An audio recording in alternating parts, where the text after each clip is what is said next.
Family and fellow soldiers, I'm the Professor, and this is the Moment of Truth. All right, the third, and it appears final season of the Jussie Smollett show has apparently come to an end. Now, I'm not going to spend a whole lot of time telling you what this whole fiasco, this fraud was, and the fraud was more than just what Jussie Smollett was accused of. Is what the white media and the racist forces behind it have been trying to make it into.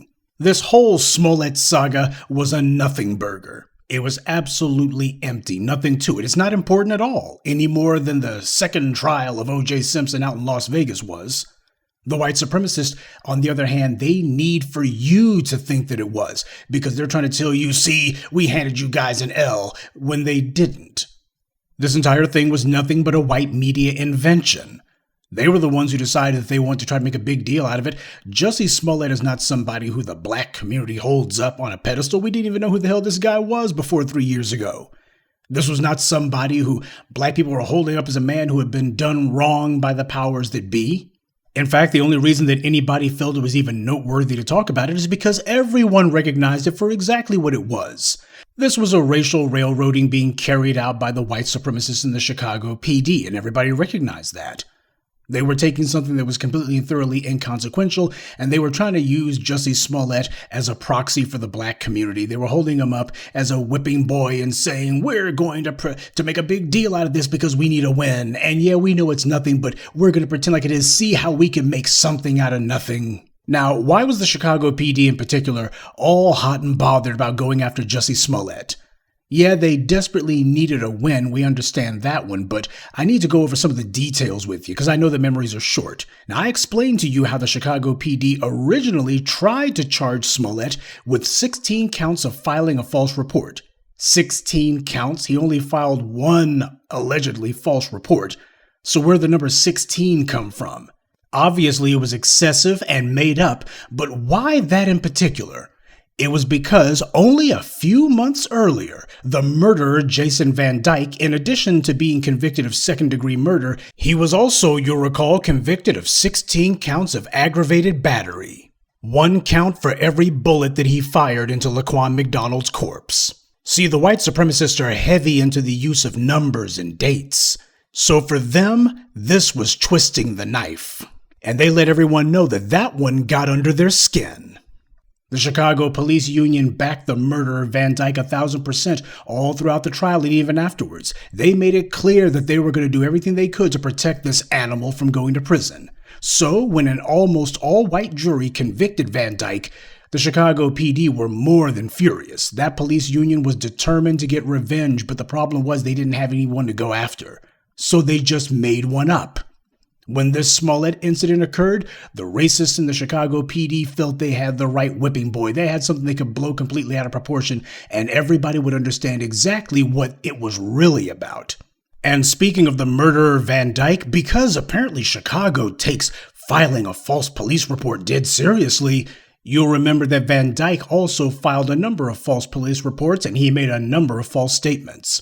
The city of Chicago's own Inspector General's office found that Van Dyke had lied his butt off about murdering LAQuan McDonald, as did the accomplices who helped him carry out the murder that night. But the interesting thing about the Inspector General's report regarding Van Dyke's fraudulent statements, you want to know who was screaming the loudest and fighting the hardest to prevent the Inspector General's report from being released to the public?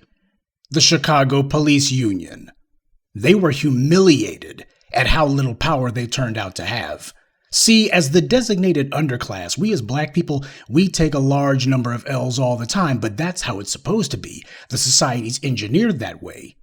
But these white supremacists, when they take an L, it is a shock to them. It's like the world turned upside down. They immediately need to reassure themselves that no, the world is still flat. They need to immediately reassure themselves, no, we're in complete and thorough 110% control. And those niggers, they can't change anything. They can't have any impact. And our position is still 1,000% assured. Remember, white supremacy is a con, and they know it. So they have to be reassured every day that they're still in control, and any little thing that comes along to upset that apple cart just rocks their pathetic little world to its feeble foundations. Sure, it means nothing in practical terms, this Smollett sentencing, the whole show trial and all the rest of it. This circus didn't actually mean anything. But the enemy is going to pretend as if all the world is at stake because for them, for the white supremacists, it is. They were on pins and needles about this one. Now, as black people, we're looking and going, come on. You guys were the ones who set this whole fraud in motion. You already had the prosecutor chosen, the judge, the venue, the jurors. Come on, give us a break. This is a stage-managed production. And the white supremacists with their knees shaking, with urine running down their legs going, yeah, we know. And if we can't pull this off, oh my God, that means we don't have any power at all. That's what was important for them. That's why they were making such a big deal out of this. This was the white media and the thugs in blue, the enforcement arm and the propaganda arms of white supremacy working hand in hand, trying to show that they could set up a predetermined scripted narrative and have the conclusion that they wanted from the very beginning happen and then say, see, that reassures us we're still in charge. They know that every time they take an L, that makes it easier for them to take the next L and the next and the next. The murderers of Breonna Taylor, they didn't just file a false police report. They filed a whole falsified affidavit.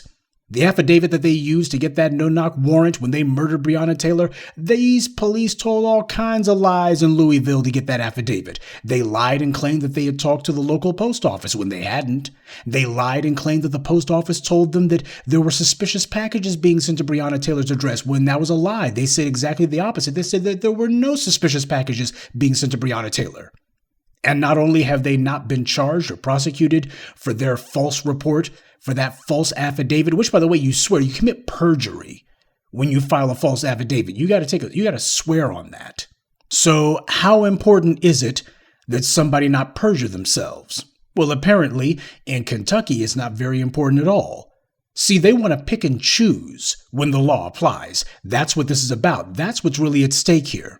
The principle of maintaining the color-coded legal system where the law doesn't apply to those who are classified as white. That's what's at stake here.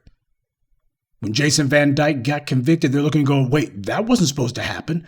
The law was meant for black people. It wasn't meant for us. Certainly not when a white person kills a black person. That was not supposed to happen. We got to get one of theirs. We got to show them we can get the... Please, they get black people all day, every day on absolutely nothing. We keep count chapter and verse every day. There's black folks getting sent up the river, railroaded on few charges or none whatsoever. This was no win for them. It's just business as usual. It doesn't mean anything. There was absolutely no reason for this to be a trial, but the police wanted it to be and the white media wanted it to be too. Now, Smollett didn't say that the police did anything to him. He didn't mention any police at all. And yet the police, they were the main ones saying, we want him to go to prison. So it was obvious this was supposed to be revenge for the murderer Jason Van Dyke. A core alleged tenet of law is that you don't treat any criminal case differently than any other. If you're a judge, you treat every defendant the same, no matter what. And the best way to know if someone's being treated the same in a courtroom is to look at what happens to everyone else who is charged with the same offense. We already know how the white supremacists handle cases of filing a false report. We saw what they were doing with the murderers of Breonna Taylor. We saw what they did with Jason Van Dyke. We saw what they did with Amy Cooper. Filing a false police report means nothing. All the white supremacists who were trying to say, Smollett could have gotten some innocent white person imprisoned. Really, when's the last time some black person filed a false police report and a white person got harmed, or anybody at all? You got a ton of black people, especially black men, who have been put in prison for decades in many cases based on false charges, false reports, police lying, DAs concealing evidence, judges ignoring the law when it was obvious they had an innocent person in front of them. Yeah, that doesn't come up. So while they're busy imagining, well, what could have happened, meanwhile, black people are talking about what actually does happen. But again, that's the entire point. The white supremacists are trying to prove that, see, we can throw this in your faces, that we're lying about the very nature of the racist injustice system that we set up. We gotta win, we're gonna milk it for all it's worth, because we know we're gonna be taking L's tomorrow. There would certainly have never been a trial if Jussie Smollett had been white. We know because racists file false reports frequently, and the police file false reports every minute of every day. And how many cities have made it a point to waste millions of dollars and years just to investigate a false police report? They don't even do it with the police when the police perjure themselves. Now, if a false report in which no one was harmed or even inconvenienced deserves this much attention and effort, millions of dollars and years just over a false police report, then any instance of police lying or some racist white bigot filing a false report should receive the exact same effort, time, and punishment. But of course, that's the point of this little racial exercise. There is supposed to be a double standard based on race in this country. And that's what this entire charade was meant to reinforce. It was meant to reassure the dominant society, don't worry about that whole Jason Van Dyke thing. We still have the ability to make sure that whatever we say is illegal, and it only applies to black people. The law only applies to black people. See, we've reestablished and reinforced that principle. If black people force a white person to be held accountable for a crime, then the white supremacists in the government will go find some otherwise innocent black person and railroad them just to show that they still have the power to do something, that nothing has changed. If we force the system to do the very thing it was designed not to do, then they'll prove that they can still make it produce injustice regardless. And the judge whined like a 3-year-old about Smollett putting on a performance. The only performance was by the Chicago PD, the white media, and certain interested parties like this judge.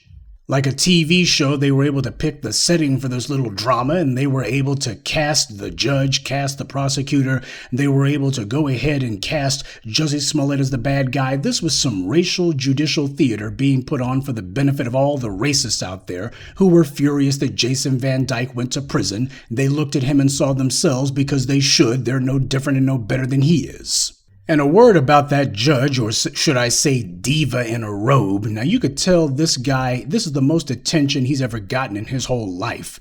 He had the gall to talk about people putting on performances. This from a judge who was supposed to hand down the sentence at 2, and he didn't get around to it until 6. Yes, Smollett showed up late, but not as late as the judge was. He was taking recesses and breaks all throughout this thing. He was just trying to act as if this was some murder trial, like there were reams of case law that he had to pore over. I doubt that chump can even read.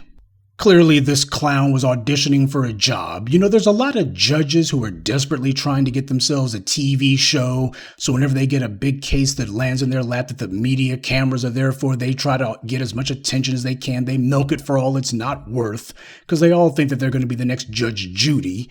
But since this is Chicago, this judge wants to ingratiate himself with the police unions. Don't be surprised if this moron pops up again soon, running for the state legislature or city alderman or something. Clearly, he thought this little 5 minutes of fame was going to be his ticket out of that dead-end courtroom. But for the time being, I don't remember this idiot's name, and neither does anyone else, so he can now return to the obscurity that he had just 5 seconds ago. But what needs to happen now is that apparently since filing a false police report is a hanging offense right up there with a murder charge, since apparently filing a false police report deserves as much time, energy, and effort as a triple homicide, then the public needs to demand that every police officer in Chicago who files a false police report gets at least 150 months in prison. If a so-called crime in which the only harm was to Jussie Smollett's pride, if it deserved 3 years, millions of dollars, and we got to make sure this guy goes on trial, well, in that case, then everything with a badge in Chicago should get maximum time anytime that they file a false police report. Jason Van Dyke murdered LAQuan McDonald, then filed a number of false police reports and false statements afterwards. And they never even actually charged him with that. He was charged with everything except for that. So if we're going to be sending people away for months and we're going to be spending millions of dollars just based on a so-called hoax in which nobody was harmed, then what's supposed to happen when a person files a false police report after they've murdered someone? These white supremacists were looking for an easy L, but what they've actually done is hand us just another stick to crack their empty heads with. We got to make sure that filing a false police report becomes the new "I was afraid for my life" is going to be the thing that they thought they could get away with, but they don't. If these clowns want to pretend that giving some D-list nobody some time is an actual win for them, if that's what qualifies as an L in their book, I say let them. Because while they're busy trying to do confidence-building exercises that don't mean anything, we're going to be keeping our eye on the ball. So new rules, family. We're going to be keeping our eye out for those false police reports. Anytime these white supremacists do this mess, that's going to be something that we turn into a new hanging offense. Because the report may be false, but we're going to make sure that the consequences are real. Good day, and be one. I'd like to take a moment to mention some of our contributors: Edmund Ramsey, Wesley Monroe, Alfredo Roberts, Tanya Montagut, and Rose Arnold. Salute to them, and thank you to everyone for listening, liking, and sharing this message. Black empowerment only exists because of you.